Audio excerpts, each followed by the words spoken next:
The Romantic period was a reaction against the spread of industrialization and the Enlightenment. The French Revolution influenced the start of the Romantic period. The Romantic period had an emphasis on the importance of the individual, a conviction that people should follow ideals rather than impose conventions and rules. Romantics stressed the importance of expressing their feelings and were inspired by the desire of liberty. They had a sense of responsibility to use poetry to inspire others and change society. Robert Burns is considered as a person that started the Romantic period. He inspired many Romantic writers during the Romantic period. Another early Romantic period writer was William Blake. His work was published before the start of the Romantic era. However, he is considered as a founder of the Romantic period. The writers during this period did not consider themselves as romantic. They were named romantics by Victorian writers due to their way of capturing the emotion and tenderness of men. Writers in the Romantic period thought that they were prophetic figures who could interpret reality. Romanticism offered a new way of looking at the world, prioritizing imagination above reasons. Female poets who contributed in the Romantic period were more subtle and less controversial than male poets. Even though they felt confined to domestic fear, they still managed to express and write about their concerns. An example of a female poet who was able to do this was Mary Robinson. Mary Robinson highlighted the difference between living rich and living poor in her poem titled The Birthday. Mary Godwin and her father had a strained relationship from the time she was 16 until her late death. Mary Godwin and Percy Shelley were very much in love, and they met when she was 16 and he was 21. He was a student underneath their father, and they loved each other very much, so they eloped in Europe. During that time, their relationship was riddled with much adultery and miscarriages. 1 out of 5 of the children that Mary Shelley had birthed lived to adulthood, and she was devastated. It ruined their relationship and their relationship with Byron, as they wanted to adopt the daughter, but Byron said no and ended up placing the daughter in a convent where she was later died at age 5. Percy Shelley worked as a student underneath Mary's father, and he was well respected and learned a lot from that man. When Percy Shelley and Mary Godwin got together, Percy was still technically married to his first wife, but then they fled to Europe and abandoned all of their responsibilities. Percy felt guilty for having taken Mary Godwin from her father, but then when he found out she was pregnant, he realized things would work out. Percy Shelley, Mary Godwin, and Brian all worked together to create Frankenstein. While Mary Shelley was staying with the 2 other men, they would share horror stories every morning and create mini stories when they could. And one night, Mary Shelley had an idea about Frankenstein and this creature, and she decided to write it down. From this experience, 2 famous books have been created, one by Mary Shelley, Frankenstein, and the other by Brian, called Vampire. They would often stay inside due to the rain and share stories together. Wordsworth and Coleridge were the first poets of Romanticism when it started in the late 18th century. Their poetic works were characterized by their emotional sensitivity and reverence for nature. The second generation of poets were Shelley, Keats, and Byron. They felt that the first generation of Romantic poets had sold out to the establishment. Byron criticized Wordsworth and Coleridge in his satirical poem titled Don Juan. Byron's version of Don Juan shows the main character as a naive and passive young man instead of an arrogant and aggressive character.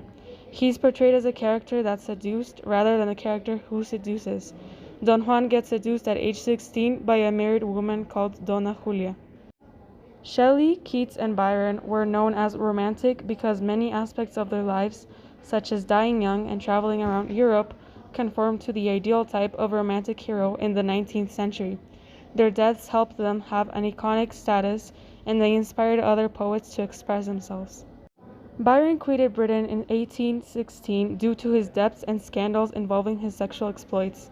Lady Caroline Lamb said that he was mad, bad, and dangerous to know. There were similar accusations about Percy, and he was named Mad Shelley at Eton. Percy Shelley was sent down from Oxford for advocating atheism, and he antagonized the establishment further by his criticism of the monarchy and by his immoral lifestyle. All of these writers had an intuitive feeling that they were chosen to guide others through the tempestuous period of change.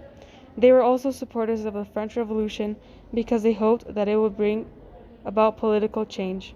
These Romantic poets, along with others, believed that their imagination had healing. They believed that their writing could enable people to transcend their troubles and their circumstances. They have inspired generations due to their promotion of self-expression, emotional intensity, personal freedom, and social concern. The Romantic poets heavily inspired Mary Shelley's writing. Victor Frankenstein is a representation of romantic ideals and imagination. His science was not bound by societal norms, and he expressed his liberty of acting on his own account. Similar to the poets, Shelley also compares the scenery in a way to demonstrate the current feelings of the character.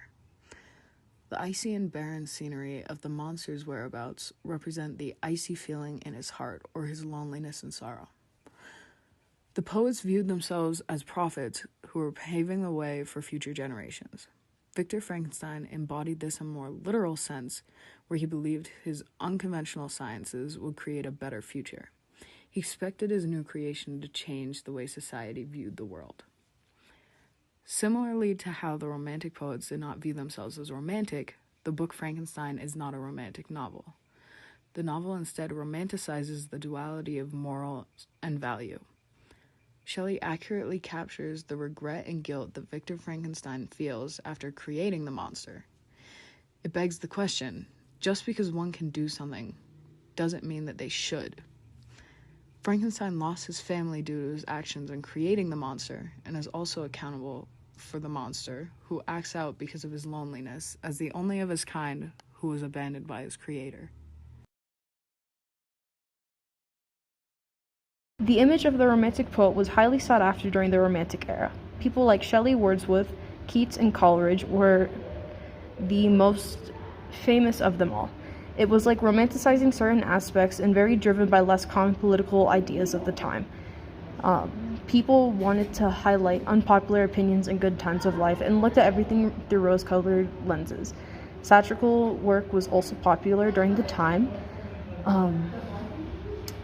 William Blake was kind of the leader / founder of the time, and he romanticized the innocence of childhood and pitted against the corruption of adulthood. And Romantic poems were very common in the middle class, which also caused Gothic fashion to get super popular. To quote the document that I found, the Romantic poets transformed concerns of creative expression and ownership into the institution of originality, where ideas of individual imagination and creativity have been theorized to signify value in poetic and wider literary criticism. End of quote. The Romantic era was about the whole thought of originality and genius poetry, which is kind of contradictory to the whole point, because people were trying to conform to the idea of genius and being original in their works. So the Romantic era contributes to the idea of artists and creative process during the time, because a lot of it was influenced by the period that they lived in, and a lot of the time influenced by the people around them. So the Romantic era couldn't have existed without people to be there with differing opinions.